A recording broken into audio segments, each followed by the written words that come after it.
उसके मन में दुख था, बताओ मेरा सब कुछ चला। कितना प्रसन्न था वो, कितने प्रेम से कपड़े खरीदे, गहने खरीदे, पैसे इकट्ठे किए, चोर के चंगुल में पड़ गया और सभी खा रहे हैं वही भोज।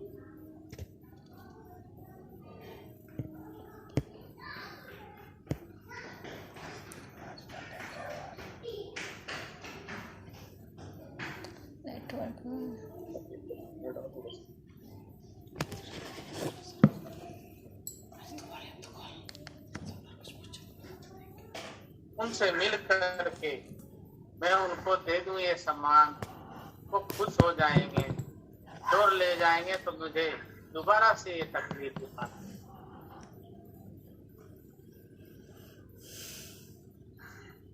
ये यात्रा, ये घटना सबके साथ चली।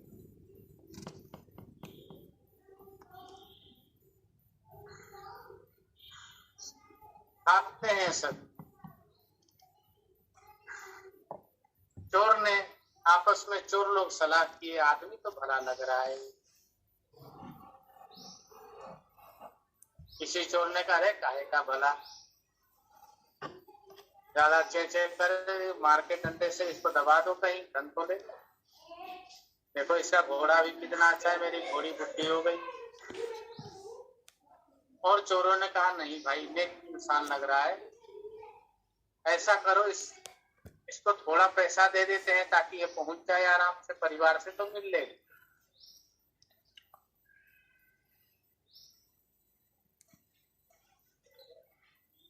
फिर सबने मिल के ये सलाह किया, इसका आधा धन ले ले, आधा इसको दे दे। और उन लोगों ने किया वही। बोले भाई देख, तुमसे हमने खाना भी खाया,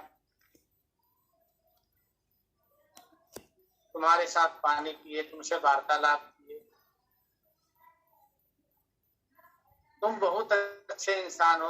उसने कहा था कि मैं कभी चोरी नहीं किया हूँ जीवन में, मैंने कभी किसी को दुख नहीं दिया, मैं सत्य और धर्म से कमाया हुआ धन लेके जा।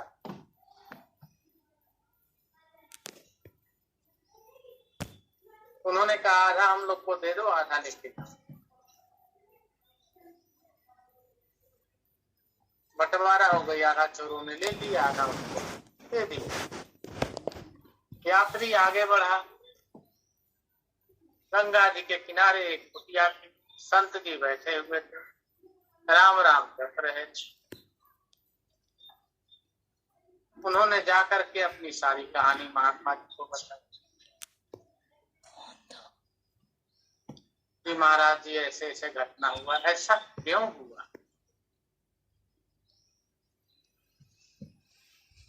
मैंने तो बहुत मेहनत करके ईश्वर को याद करते हुए कभी किसी का चोरी नहीं किया, किसी से दगाबाजी नहीं की, मेहनत करके धन कमाया था। महात्मा जी बोले, थोड़ा विचार करने दो मुझको, बच्चा थोड़ा देर बैठ लो, शांति से खाओ पियो, मैं विचार करके बता। महात्मा जी आंख बंद करके बैठ गए। महात्मा जी ने कहा कि देख, तुम्हारा ये जो आधा धन बचा है, क्यों बचा है पता है? बोला कि नहीं। बोले कि तुम्हारा अन्न जब उन लोगों ने खाया तब उनकी बुद्धि बदली है, क्योंकि तुम्हारा जो अन्न था वो मेहनत का, सत्य का था, इसलिए तुम्हारे अन्न से जैसे ही उनके उदर में अन्न गया तो उनका मन बदला, तो उन्होंने तुम्हें आधा दिया।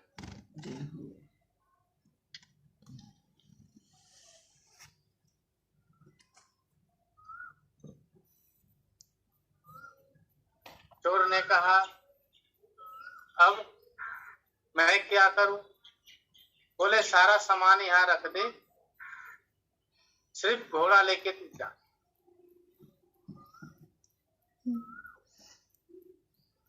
वापस आया, चला गया वो यार। उस चोर में से एक चोर मिला।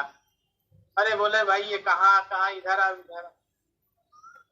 अरे भाई तुम्हारा धन लिया हुआ हम लोगों ने बड़ा पश्चाताप किया।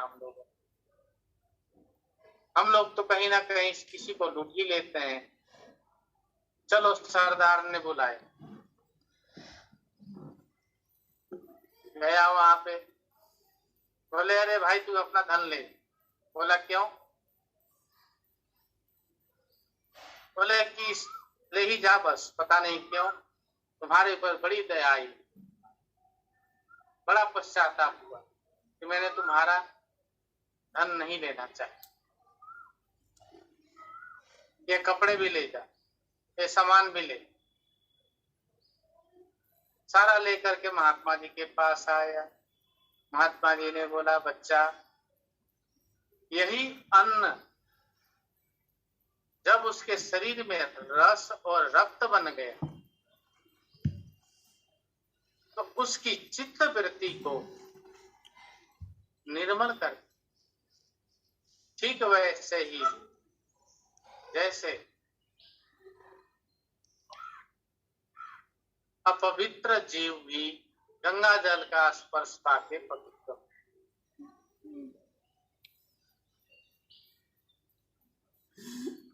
दुखी और कष्ट से घिरा हुआ जीव भी सतगुरु का संगति पा करके सुख को प्राप्त कर।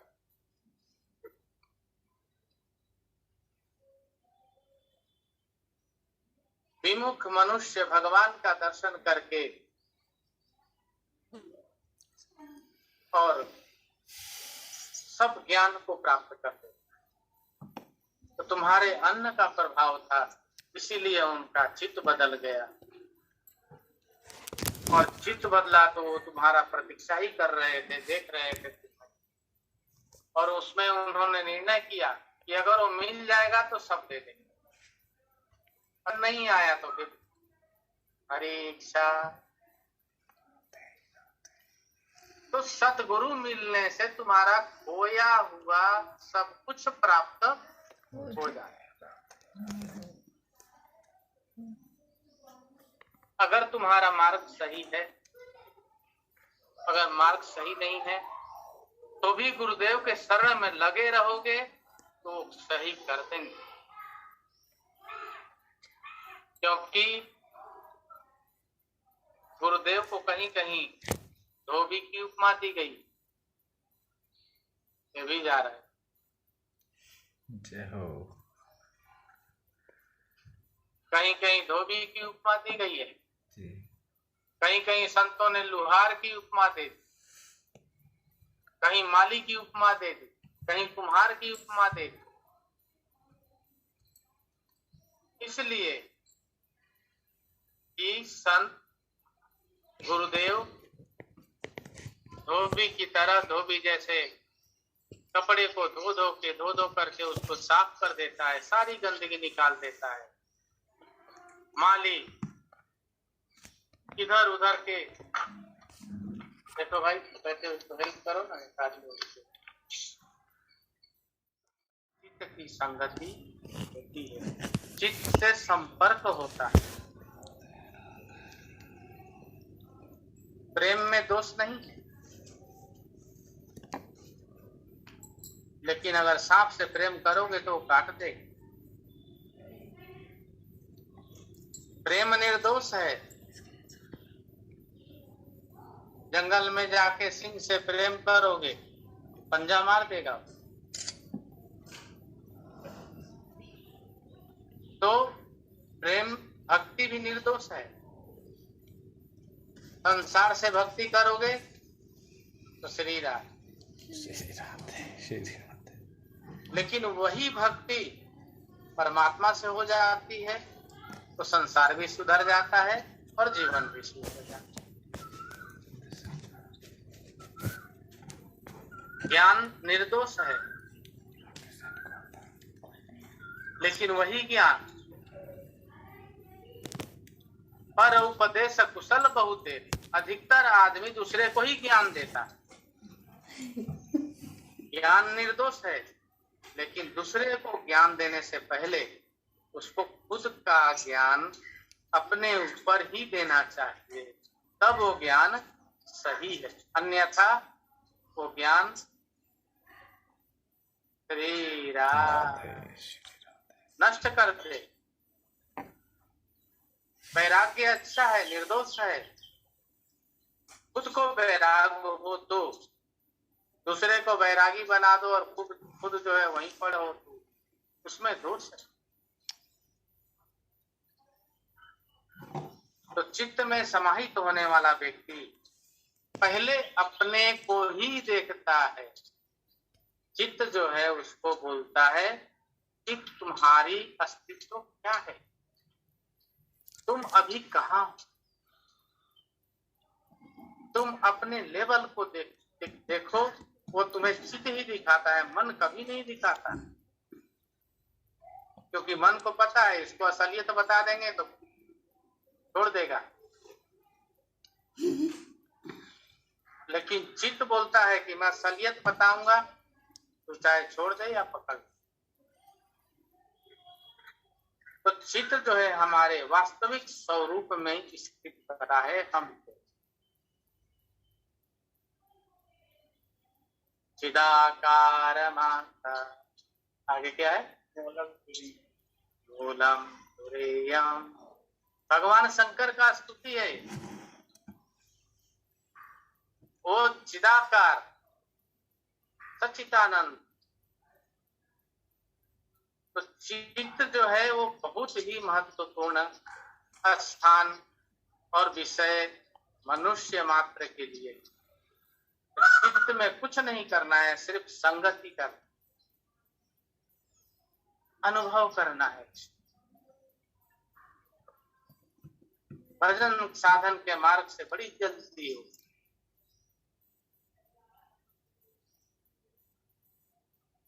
जब उसका अनुभव करेंगे तो आपका वास्तविक स्वरूप दिखाता है वो। जब मनुष्य का वास्तविक स्वरूप दिखता है तभी उसको अपने किए हुए अच्छे और बुरे दोनों चीजों का ज्ञान।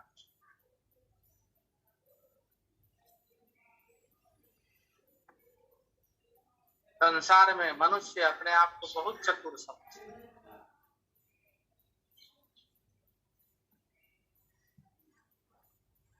वो इतना चतुर समझने लगता है कि सबको मूर्ख बनाता है।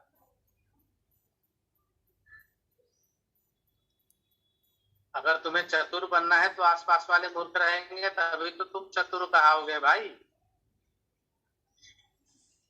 अब सब चतुर है तो तुम चतुर कहेगा। तो चतुर जो है वो सबको मूर्ख समझता है और वो इतना चतुर हो जाता है कि चारों दिशाओं में उसको सब मूर्ख नजर आने लगते हैं।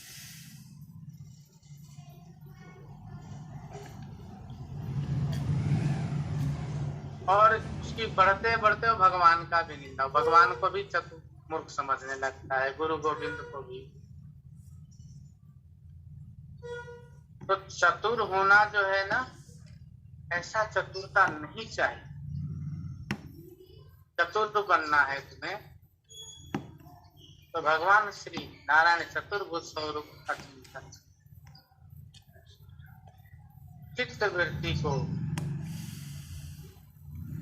अपने साथ लेकर के सब कार्य तो यात्रा है जीवन का। आत्मचिंतन, ईश्वर भजन, सत्य कर्म, भक्ति, प्रेम, इन मार्ग में यहाँ आया हुआ हर व्यक्ति एक यात्रा में। और उस यात्रा को देखो कि हमारी यात्रा कैसी चल रही। अगर इस यात्रा में तुमने गलती कर दी तो ये यात्रा अधूरा रह जाएगी। पूर्ण नहीं हो। जब वो पूर्ण नहीं होगा तब वहां पहुंचोगे ही नहीं अपने आगंतुक स्थान में, जो तुम्हारा डेस्टिनेशन है वहां तुम पहुंच ही नहीं पाओगे। तो यात्रा का कोई अस्तित्व नहीं।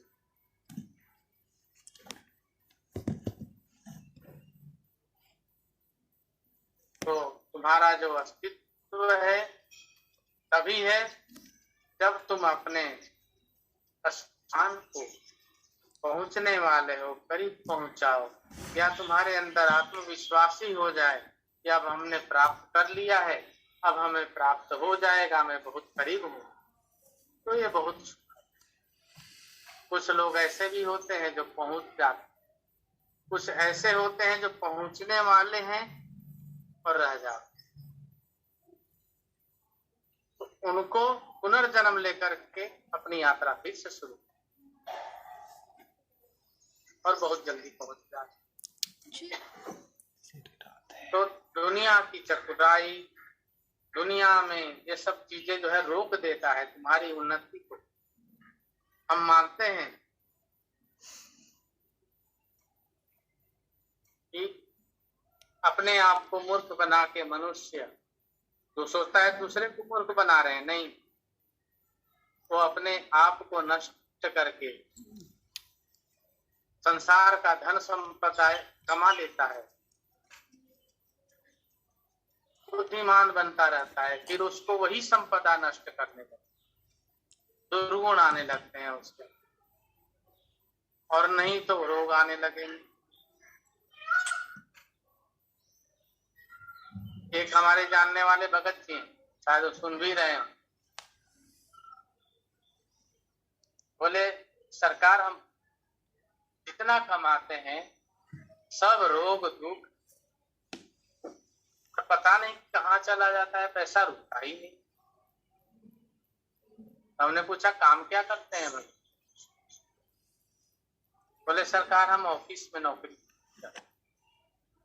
हमने कहा कितना कमाते हैं? एकदम चुप हो गए हो। तो हमने दोबारा पूछा कि कितना कमाते हैं? बोले हंस के बोले सरकार तनख्वाह तो बहुत कम है, ऊपर से कमाई हो जाती। तो हमने भी हंस के बोला भगत जी जो तनख्वाह है वो तो बच जाता होगा, ऊपर वाली ऊपर ऊपर चली जाती हो। श्री राधे। हाँ तो जाएगी ही। अरे जब तुम खुद मान रहे हो कि ऊपर की कमाई है तो ऊपर ही जाएगा वो। मनुष्य खुद वो मान रहा है उसकी, लेकिन अज्ञानता। दूसरे बाद आए तो सर पूजा के पूछे सरकार कुछ ऊपर वाली कमाई की रोकने का। हमने कहा भैया कुछ दान पुण्य करो, और ऊपर की कमाई में किसी को तुम रुला के दुखी करके कमाते होगे तो वो वहां तो तुम रुलाओगे, यहाँ वो तुम्हें रुलाएगा, क्योंकि प्रकृति का स्वभाव है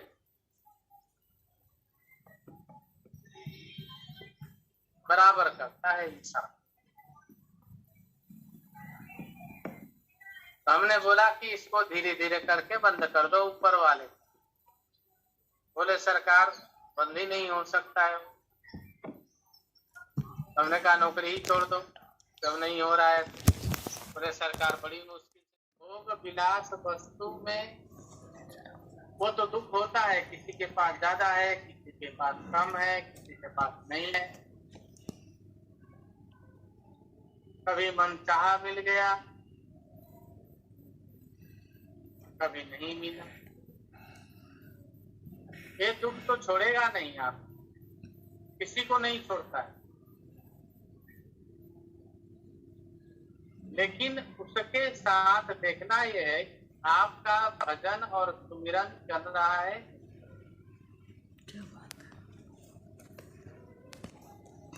अगर नहीं चल रहा है तो ये बहुत ही बड़ा वाला दुख है।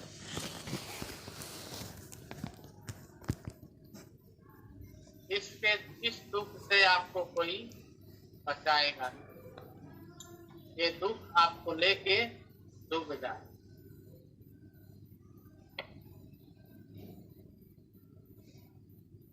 अगर इसमें भजन हो, सुमिरन हो, जाप हो, ध्यान हो, योग हो, कर्म हो, प्रेम हो, दान हो, तो यही आपको उस किनारे तक गुरुदेव की कृपा से, उनके उपदेश से पहुंचा देता है, सत्संग के माध्यम से पहुंचा देता है। तो इसके लिए आपको क्या करना होगा? चैतन्य होना पड़ेगा। अपनी चेतना अर्थात चित्त शक्ति को उसका साफ करना पड़ेगा।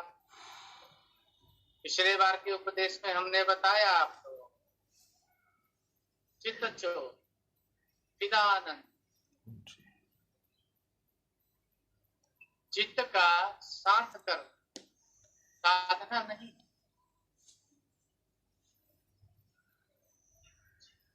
क्योंकि बहुत सी चीजें होती हैं जो साधने में नहीं आती।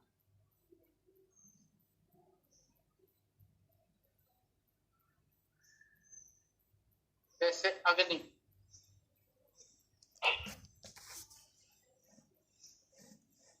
वायु, जल, कहावत है राजा, राजा जोगी अग्नि जल, इनके उल्टी रीति। तो इनको साधा नहीं जा सकता। हाँ, इनसे मैत्री किया जाए।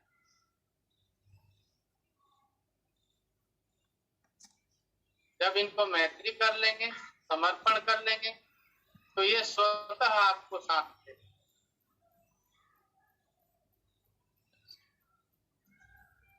थक जाए, क्योंकि वो तो स्वयं में चैतन्य। अब जलते हुए आग में अगर आप घास फूस लकड़ी डालेंगे सूखा हुआ, तो और तेज हो जाए।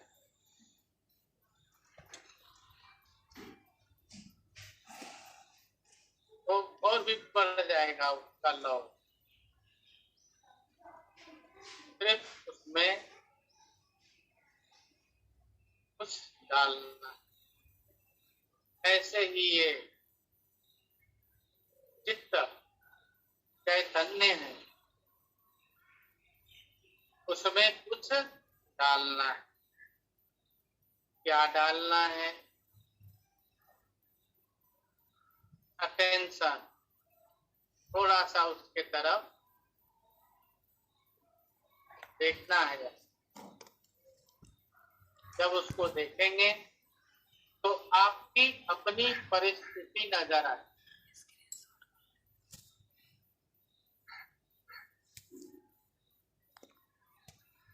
कि मैं कौन हूं, मैं कहाँ हूं और क्या कर रहा हूं। जब ये नजर आएगी तो चित्त आपको चैतन्य करे। कैसे चैतन्य करेगा? चित्त अंदर से बोलेगा ये गलत है, तुम ईश्वर के अंश हो, तुम मनुष्य हो, तुम परमात्मा से जुड़े हुए हो, ये गलत है और ये सही। तुम्हारा मार्ग ये है, तुम्हारी दिशा ये है। तो इसीलिए चित्त को परम मित्र भी कहा।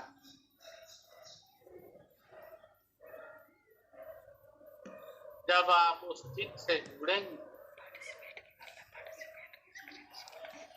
तो आपका अपना लेवल, जिसको कहते हैं ना, तुम्हारी क्या औकात है, लेवल है, या तुम्हारी क्या, तो वो सब चीजें आपको वहां पे अनुभव होगा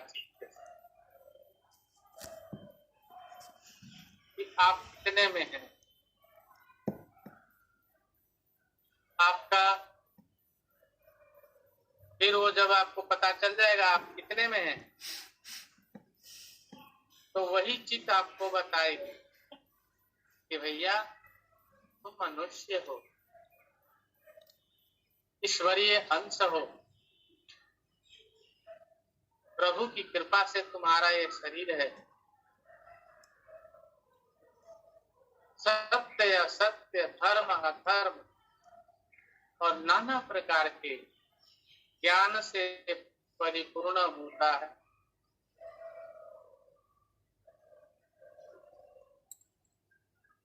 क्योंकि मृत्यु के बाद भी आत्मा के साथ इनका संयोग रहता है। कहते हैं ना, आत्मा जीव आत्मा ये निकल के जाता है, मन नहीं जाता, मन नहीं जाता। जैसे ही ये शरीर छूटता है उससे पहले ही ये मन लुप्त हो।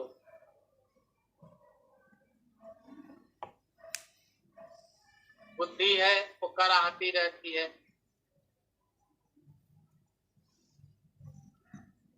अच्छे बुरे का, मैंने जीवन में ये अच्छा नहीं किया, वो अच्छा नहीं। चित्त जो है वो सतर्क हो जाती है क्योंकि आत्मा निकलने वाला है।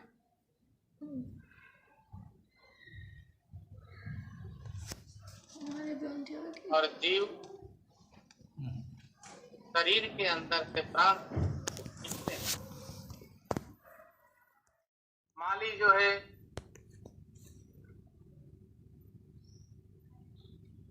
बिना काटने वाले उथल पुथल पौधों को काट छाट के साफ सुथरा कर देता है।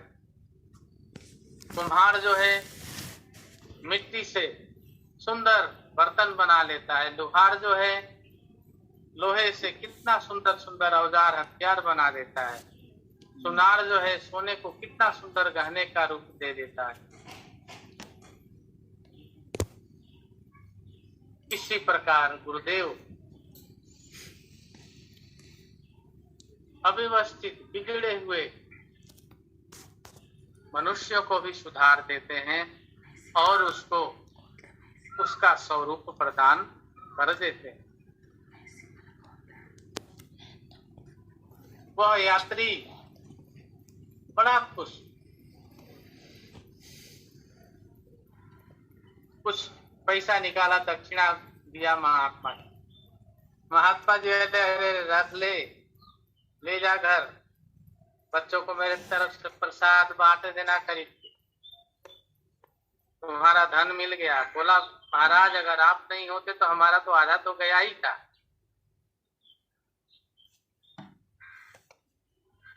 कहते हैं गुरु महाराज जी जब दीक्षा देते हैं ना तो शिष्य का आधा पाप हरण कर,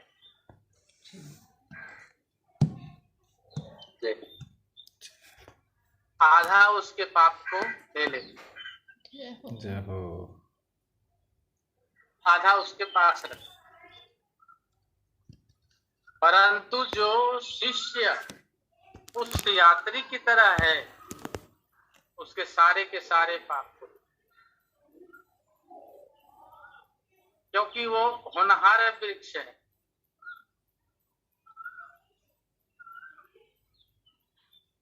तो चित्त तुम्हारा आधारित है तुम्हारे रहन सहन पे, तुम्हारे खान पान पे भी, तुम्हारे जीवन शैली पे भी, भजन साधन पे भी।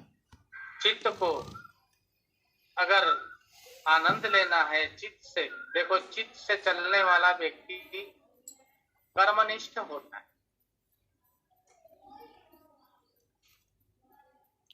उसकी जो कर्म है वो पूर्ण करता है।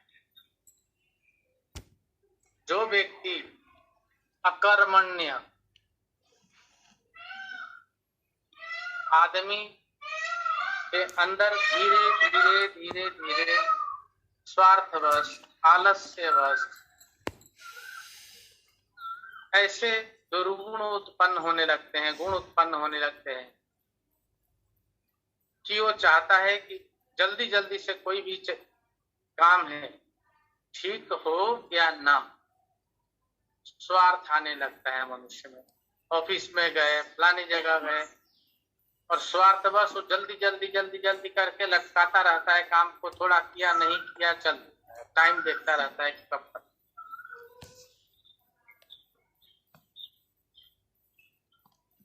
और जो वही श्रेष्ठ व्यक्ति होता है वो पूरी सर्विस करता है।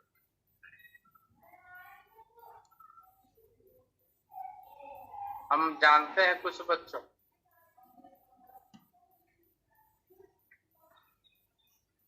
वो बच्चे हैं बाबा के आशीर्वाद से बहुत अच्छे बच्चे हैं, वो ऑफिस में जाएंगे फोन साइलेंट करके ड्रॉज में रखा, पूरा ऑफिस का काम अच्छी तरह से, शायद सत्संग भी सुन रहा हो बच्चा। 2-3 लोग हैं मैं जानता हूँ, और मैं बहुत प्रेम करता हूँ उनसे। लंच के टाइम में फोन निकाल के देख लेंगे, आंसर कर देंगे, कुछ मैसेज आया है तो बात कर लेंगे, फिर रोज बना। और उन बच्चों ने इतनी तरक्की की जीवन में, इतनी मल्टी नेशनल कंपनी उनको इतनी अच्छी जॉब, इतनी अच्छी सब चीजें दिया हुआ है। क्यों? क्योंकि वो चैतन्य जागृत, इसको लेकर धर्म को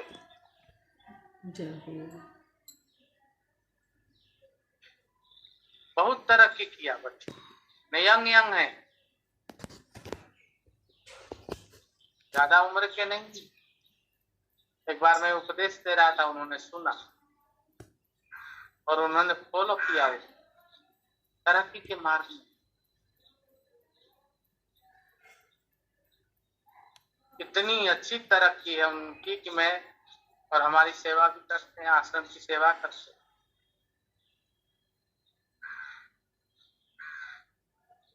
मेरे लिए फल फूल दाना पानी देते हैं, वो लेके आते हैं, वो मैं लेता हूँ, सेवन करता हूँ। मुझे ऐसा लगता है ये शुद्ध है, इनके अन्न में दोष नहीं। जो दोष से युक्त व्यक्ति होगा उसका हर कर्म किया हुआ हर चीज दोष से युक्त होगा, वो सफलता नहीं देती। इसलिए सुधारो। अगर अवगुण है और तुम जानते हो उसको और नहीं सुधारे तो तुम अपना गर्दन खुद ही काट, अपने शरीर अपने अंग को काट रहे, कभी मत कर। अगर तुम्हें पता चल जाए यही चैतन्यता है, और जब तुम चैतन्य हो जाओगे, जागृत हो जाओगे, चित्त की संगति कर लोगे, तो ये सब गलतियां तुमसे होना बंद होने लगे। चेतना इसको भी कहते हैं, चित्त की संगति इसको भी कहते हैं। चित्त में जीने वाला व्यक्ति, चित्त की संगति करने वाला व्यक्ति निपुण व्यक्ति, सुंदर हो, दोष रहित हो जाता है।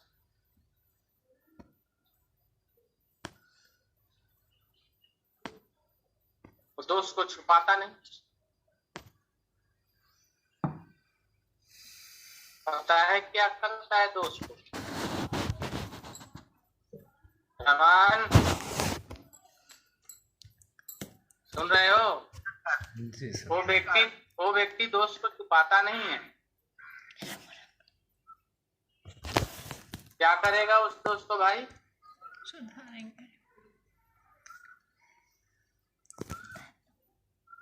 सुधारेंगे सरकार। रमान पूछ रहे हैं, बताओ क्या करेगा उस दोष का?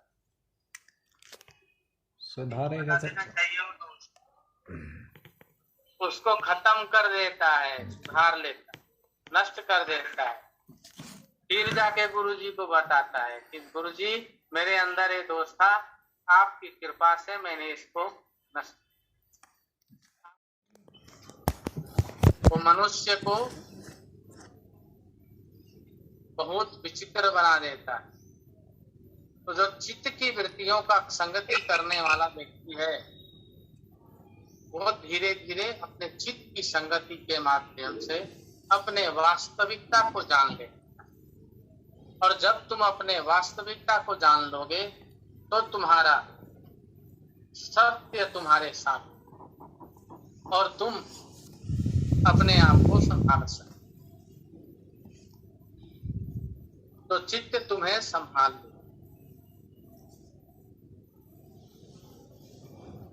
एक श्लोक है चैतन्य महाप्रभु जी का, याद नहीं है पूरा, शायद याद भी हो।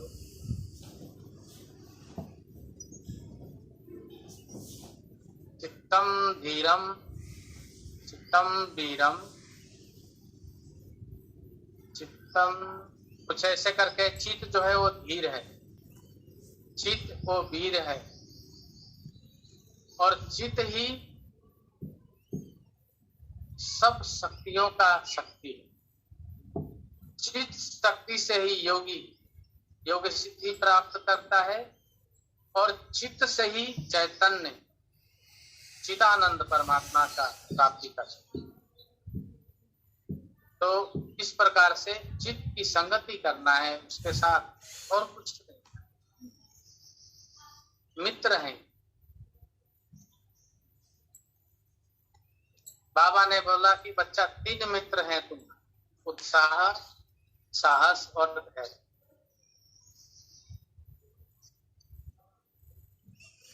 साहस जो है वो चित्त का प्रतीक है, धैर्य वो चित्त का प्रतीक है, उत्साह ये भी चित्त का प्रतीक।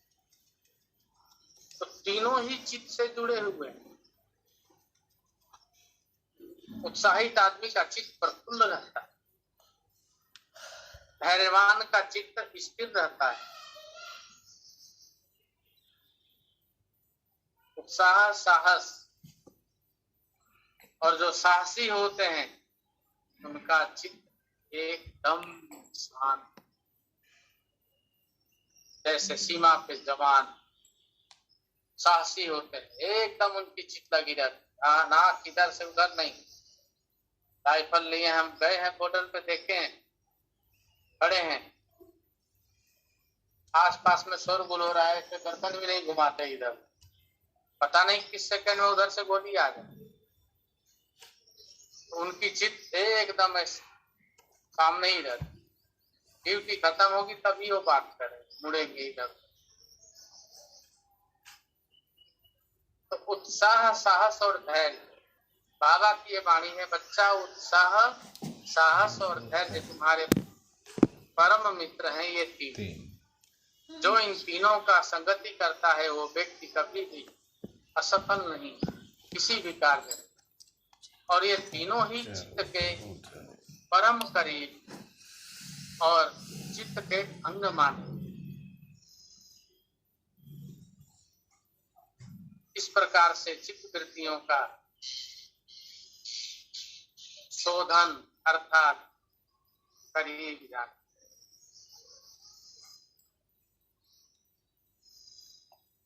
पातंजल योग का पहला सूत्र है, योगस्य चित्त वृत्ति निरोधा।